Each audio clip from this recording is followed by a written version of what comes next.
Je ne sais pas si tu te souviens, mais dans la dernière partie, nous nous étions quittés à Ax-les-Thermes. Après une journée merveilleuse, la lumière avait sublimé les panoramas et nous nous en étions mis plein les mirettes.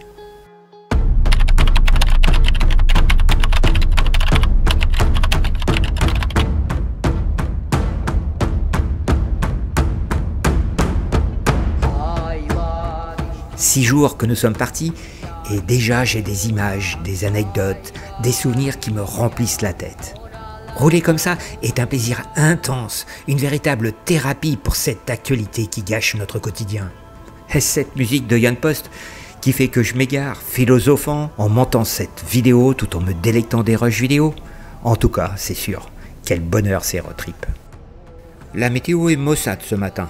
Pas étonnant puisqu'une petite pluie est venue interrompre hier soir notre dîner à la terrasse du restaurant de notre hôtel. Cet intermède, créant un vent de panique chez notre restaurateur, nous a plus amusés qu'autre chose et ne nous a pas empêchés de nous régaler de notre repas et de passer une bonne soirée. Je parle, et voilà que nous sommes déjà en Andorre, au pas de la case. C'est moche, hein? Même si cette station de sport d'hiver offre un domaine skiable des plus intéressants, son principal attrait est les prix détaxés que l'on retrouve partout dans la principauté d'Andorre. On continue donc notre route direction le col d'Orvalira. Nous avons quand même prévu un peu plus loin une pause shopping chez un détaillant d'accessoires moto. Nous passerons ensuite rapidement en Espagne pour prendre un cap plein sud jusqu'à Organya, pour bifurquer un peu plus loin sur la gauche et emprunter la BV 4241 jusqu'à Berga. Ensuite, ce sera la C26 jusqu'à Ripoll, puis la N260 et la C38 pour rejoindre la France et Prats de Mollo-la Preste où nous ferons étape.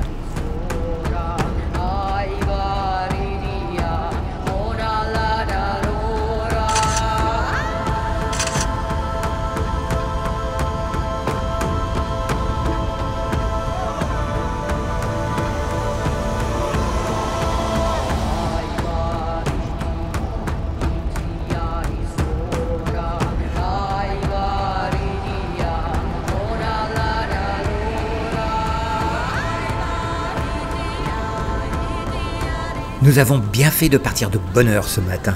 Il n'y avait pratiquement personne dans le col. Et quel pied cette montée et cette descente, avec cette superbe qualité de chaussée. De manière générale, la qualité des routes en Espagne est largement supérieure aux nôtres. Attention, ce n'est pas une critique, ce n'est pas le lieu, juste un constat. Bon, maintenant en direction Motocart, j'ai besoin d'une paire de gants et j'espère bien y trouver mon bonheur. Nos emplettes réalisées, on file vite vers l'Espagne toute proche. Enfin, quand je dis vite, tout est relatif.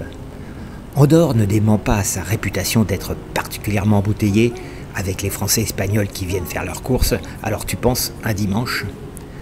Tel que je te le présente, la petite principauté d'Andorre ne fait pas forcément rêver. Mais comme souvent, si tu grattes un peu, il y a des routes et des paysages hyper sympas. Et pour preuve, va jeter un petit coup d'œil sur les vidéos de Élise Lola et son sport classique. Après 40 km plein sud, sans intérêt, nous nous retrouvons avec bonheur sur la L401 en direction de Berga. Alors que nous faisons une petite pause pour changer les batteries des GoPro, on entend et on voit débouler une quinzaine de furieux et de furieuses en super sportive, combine de cuir, slider, et je peux te dire qu'ils envoyaient grave. Fallait pas se retrouver en face quand même.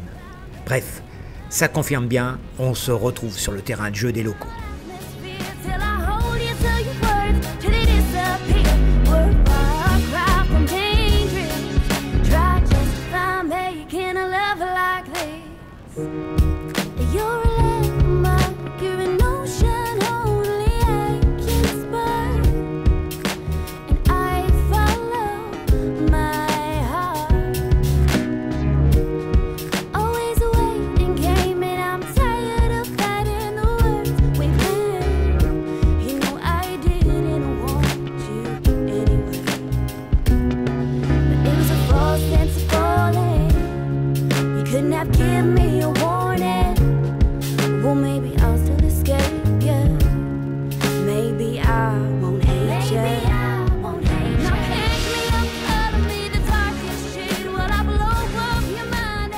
C'est l'heure de se restaurer et nous sommes bien contents de trouver ce restaurant, car nous n'avons pas vu grand-chose jusqu'à présent. Il se remplit du reste à vitesse grand V. Sans être gastronomique, c'est bon et pas cher. Et installé en terrasse avec une vue sur la route à voir passer les motos, on était comme des rois.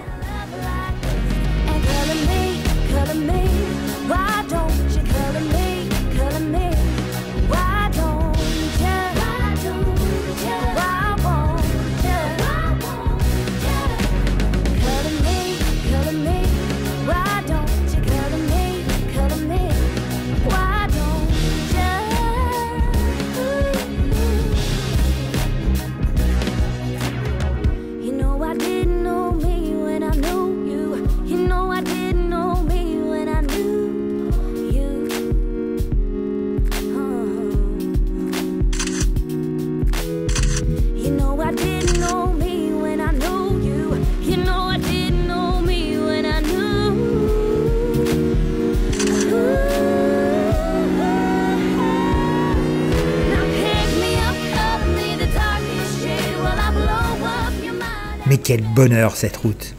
Depuis que nous avons quitté la C14 au pont d'Espia, les virages n'arrêtent pas de s'enchaîner.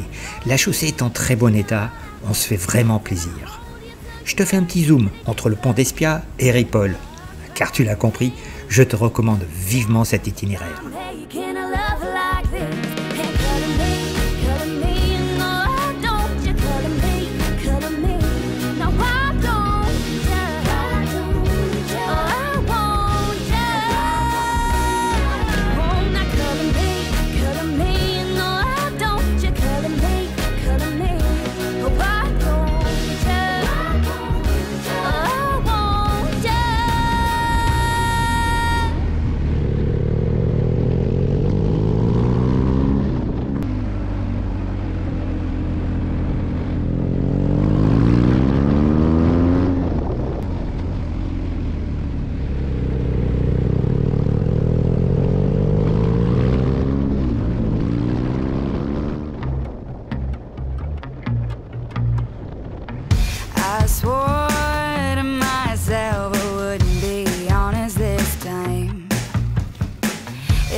Alors que nous approchons de Berga pour récupérer la C26, la température a fait un saut vers le haut, tout en étant supportable. C'est vrai qu'en plus de routes géniales, les conditions pour rouler sont top. Comme je l'ai déjà évoqué dans d'autres vidéos, c'est Eric, le E de Rhodes, qui se charge de A à Z de l'organisation de nos road trips, de la recherche des hébergements, des contacts avec les hôteliers pour le stationnement sécurisé de nos motos, mais aussi bien sûr du roadbook et de la construction des itinéraires. Un gros boulot en amont pour être sûr de ne pas passer à côté de pépites comme l'itinéraire que nous suivons en ce moment. Pour info, nous avons tous les trois des GPS BMW, des Navigator 5 et 6 qui nous donnent pleinement satisfaction, ce qui ne semble pas être le cas de tout le monde, à voir ce qu'on peut lire sur différents forums. Bref, puisque ces GPS BMW sont fabriqués par Garmin, Eric utilise le logiciel maison de Garmin, Basecamp, pour retranscrire en fichier GPX les itinéraires choisis. Il ne reste plus qu'à les importer dans nos GPS respectifs. Comme ça, même si l'un d'entre nous se fait distancer, nous sommes sûrs de nous retrouver. Quoi? Qu'est-ce que j'entends là? Basecamp, c'est imbuvable? J'y comprends rien? C'est pas intuitif? C'est de la... Bon, je vous le dis les gars, je ne vais pas prendre les noms pour cette fois-ci. Mais dès que tu auras fini de visionner cette vidéo, fais-moi le plaisir de te précipiter sur le petit tuto que j'ai fait spécialement pour toi. En plus, il est validé par Eric, Master 12 GPS, spécialité Basecamp. Oui monsieur, rien que ça.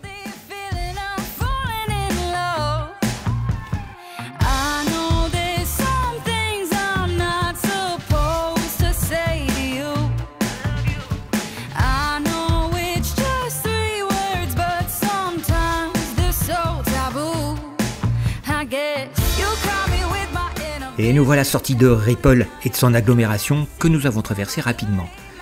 Et c'est comme au manège, quand tu récupères la queue de Mickey, tu as droit à un tour gratuit. Là aussi, la route elle est plus sympa. et la montée au col d'Ar va nous offrir un spectacle magnifique entre la végétation qui borde la route à cette saison ou la vue à son sommet. Ce lieu chargé d'histoire, frontière entre la Catalogne espagnole et française, a été un lieu de passage pendant la guerre civile où des milliers de Catalans espagnols ont fui l'oppression pour traverser refuge chez nous.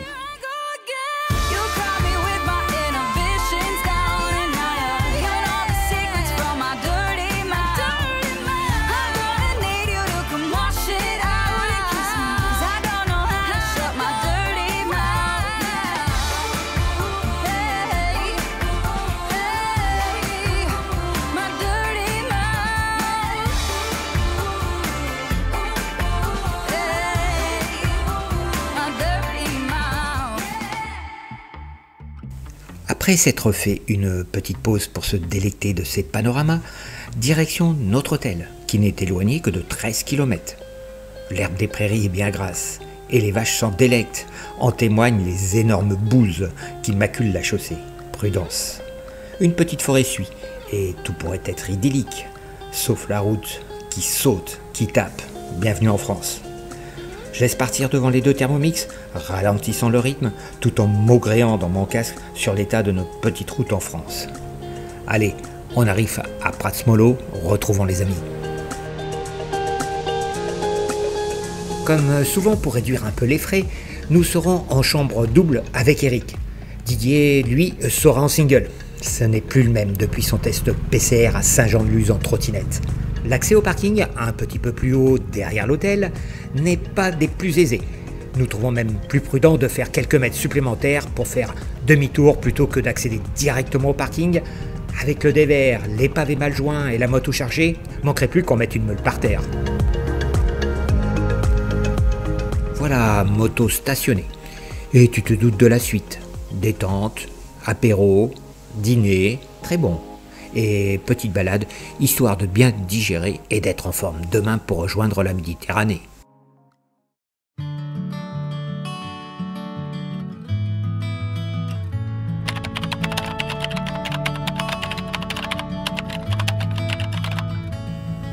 Allez, c'est parti, mais va falloir trouver la sortie du village. Par là? Non, non, non, non. Et là? Non plus. Comment ça, Didier? Il y a mieux comme endroit pour faire demi-tour. T'avais qu'à écouter ta mère et manger ta soupe quand t'étais petit, tu serais plus grand. Bref, on finit par écouter ce que nous dit le GPS depuis le début, et tant pis pour les quelques mètres en sens interdit. Surtout que malgré le soleil, il commence à pleuvoir, et personne n'avait envie de tester l'adhérence de cette chaussée. Cette fois-ci, nous sommes sur le bon chemin, direction la Méditerranée. Ah, tiens, des collègues qui ont fait étape ici. C'est vrai que ce petit village est magnifique. Mais nos chemins se séparent presque aussitôt. Eric a prévu de nous faire repasser rapidement en Espagne par de petites départementales.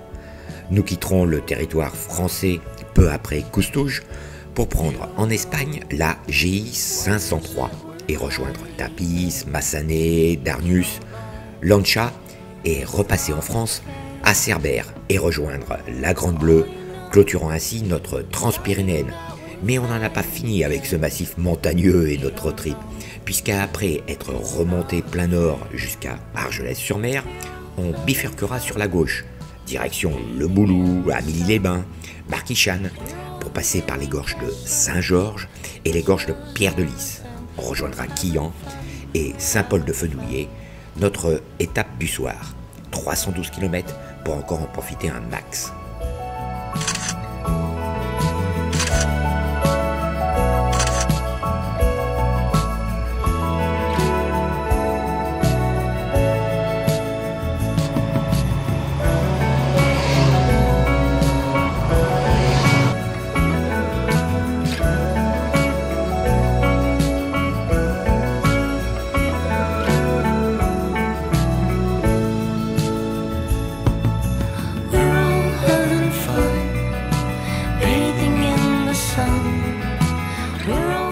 À nouveau, c'est flagrant. La route est bien meilleure de ce côté de la frontière.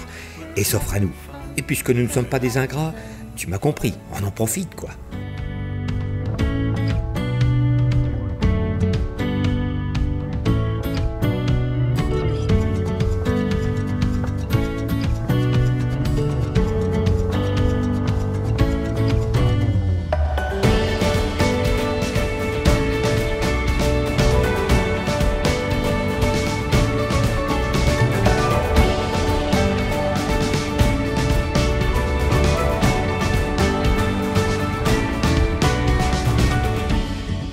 Alors que les paysages ne sont plus aussi vallonnés, c'est le moins qu'on puisse dire, je repense à ces quelques jours de road trip, cette transpyrénéenne franco-espagnole où nous avons quitté Saint-Jean-de-Luz jeudi dernier pour rejoindre Portbou tout à l'heure, soit 5 jours de voyage pour relier l'Atlantique à la Méditerranée. Même si la météo ne nous a pas épargnés, quel plaisir de rouler entre potes dans un tel environnement. Certains m'ont déjà posé la question, alors tu as préféré quoi? La RGA, la route des Grandes Alpes, ou la transpyrénéenne? Ces deux routes mythiques ont leur particularité bien à elles, leur charme. C'est comme si on voulait comparer la Corse et la Sardaigne. Elles sont trop différentes et je ne peux te dire ma préférée. Par contre, une chose est sûre, les deux apportent un immense plaisir à parcourir leur route.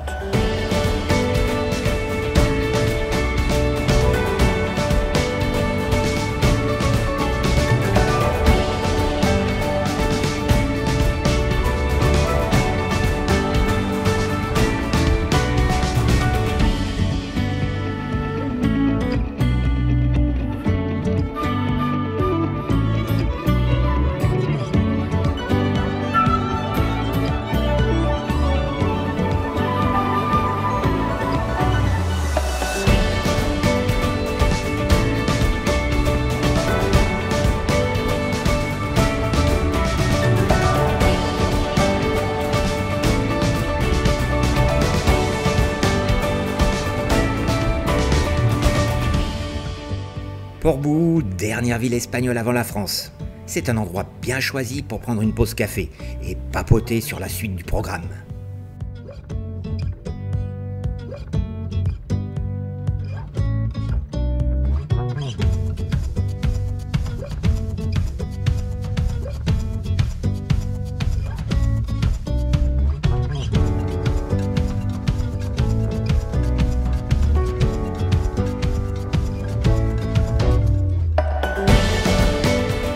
Maintenant, direction la France toute proche pour la suite de ce road trip, avec les gorges de Saint-Georges, les gorges de Pierre-Lys et bien sûr les non moins célèbres, les gorges de Galanus.